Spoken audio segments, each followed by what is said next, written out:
Hello! Welcome everyone to another one of my videos. I know I've kind of took a hiatus for a few days. I'm going to stop apologizing whenever I take a break. I don't want to make videos because I feel pressured. I want to make videos organically, and I want to have fun with them. Nobody else has really pressured me to make videos. It's just been kind of a self-pressured thing, and I'm going to try to get better with that. Today's episode, I want to talk about the graphic novel versions or comic versions of the Infinity Saga stuff that's been going on. A lot of people I know don't read comic books or do not read the particular comic books that the MCU movies are based off of. And I thought it'd be kind of cool to make just a few minutes worth of a video to kind of talk about that. So, just kind of, find out a little bit of the stuff that all these MCU movies were based off of. The first one, and really most important one, and even though I know the movie Infinity War is named Infinity War, and then the next one's named Endgame, they're both the whole Infinity Saga with MCU is based off this series here. This is the Infinity Gauntlet series, a 6-issue run of Thanos, the main character here, getting in the comic book they're called gems. They're called stones in the movies. They're called gems. They're same thing. He gets the Infinity Stones, gems, puts them in the gauntlet. He pretty much has omnipotence. He's omnipowerful, and his whole purpose is to impress this entity in the universe who's the embodiment of death. He's obsessed with death, and his whole thing is to get enough power to basically be her equal, if you will. That doesn't work out. I don't want to give away a ton of stuff. I want everybody to if they can, to give this a read, because like I said, it's only 6 issues, pretty short read, and to me, one of the best, if not my favorite, comic book events in all of the Marvel stuff. There's only one other one that I would say is either better or equal, and that's Secret War. We're not going to talk about that. That's a whole other run. This is really good. This has a lot of different characters in Marvel that all kind of integrate in the story somehow. You have your classic heroes, you got ones that you never really read about normally, and they all kind of play a different part in this. I really like this series. It's really good. Like I said, only 6 issues. You can go and read that in no time flat. All of the Marvel movies kind of integrated by the Avengers 1 film, and it kind of became clear that Thanos was going to be the main overarching villain towards the end. And by Endgame, that came to fruition. Once again, no really spoilers or anything, but that's kind of how it ended. Now there is a comic book series named Infinity War, and I have it right here.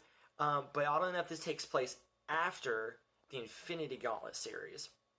This is a whole separate thing, a whole new story that takes place right after the whole Thanos Infinity Gauntlet thing. So even though the film is named Infinity War, it's not based off the Infinity War comic book. This is a whole separate thing. This is more about Adam Warlock. Adam Warlock plays a major part in all the Infinity stuff in the comic books, because he has one of the stones. You may not be able to see. He's got one there right there on his forehead. One of the gems, one of the stones, whatever. But he plays a huge part in most of these because he's so directly connected to the Infinity Stones. He's definitely one of my favorite, if not favorite, Marvel comic book characters, just because he's got a lot of weird stories. Most of the more popular stories he's directly involved with happen to be event runs that Marvel did. So almost anytime you read something with Adam Warlock, there's something big going down. And I like that. I like knowing when I pick up an Adam Warlock comic book, it'll be a little bit different, be a little bit weird, but more importantly, it's just going to be a lot of chaotic fun. There's going to be a lot of different events going on, a lot of different characters. I mean, you can see right here that there's so many different characters.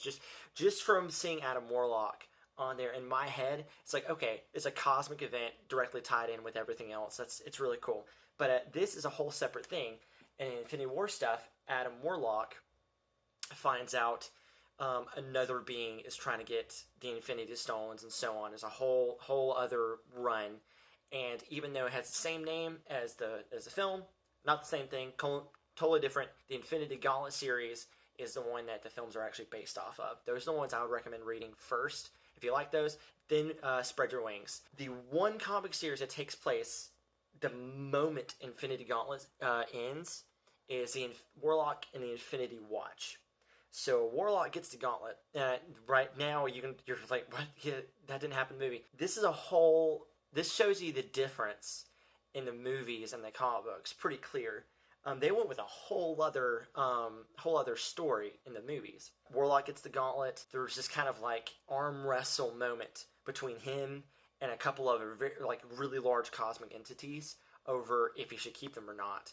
And he has kind of a lapse of judgment because he has a gauntlet, he has all the gems, and they kind of tamper with your thought process. For some beings, they might not, but when you have that much power, suddenly any decision you want to make kind of seems like it's the perfect decision because you're technically perfect because you embody everything that the universe, like, it's just kind of a confusing thing, but essentially he makes a decision that's really dumb.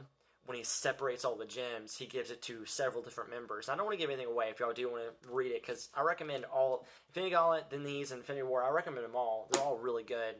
But he gives away the gems to different characters, and they become the Infinity Watch. They're watching over the Infinity Gemstones.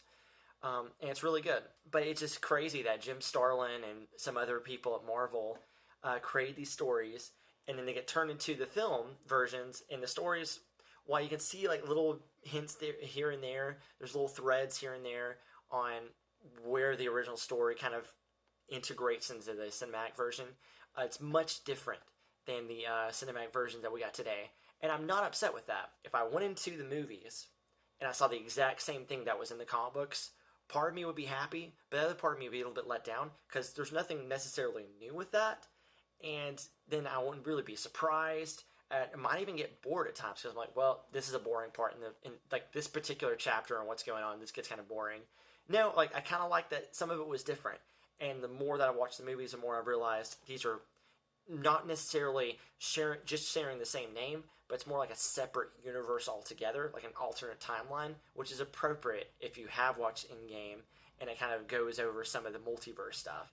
But anyways, guys, that's kind of all I really have. I thought that'd be just kind of fun to kind of show some of you who may not know where a lot of the Marvel movies kind of got their stories from. Now, hopefully you know a little bit more. But anyway, guys, it's been a lot of fun. Remember to like the video if you liked it. Subscribe if you loved it. It's been a lot of fun. I'll see you next time. Bye.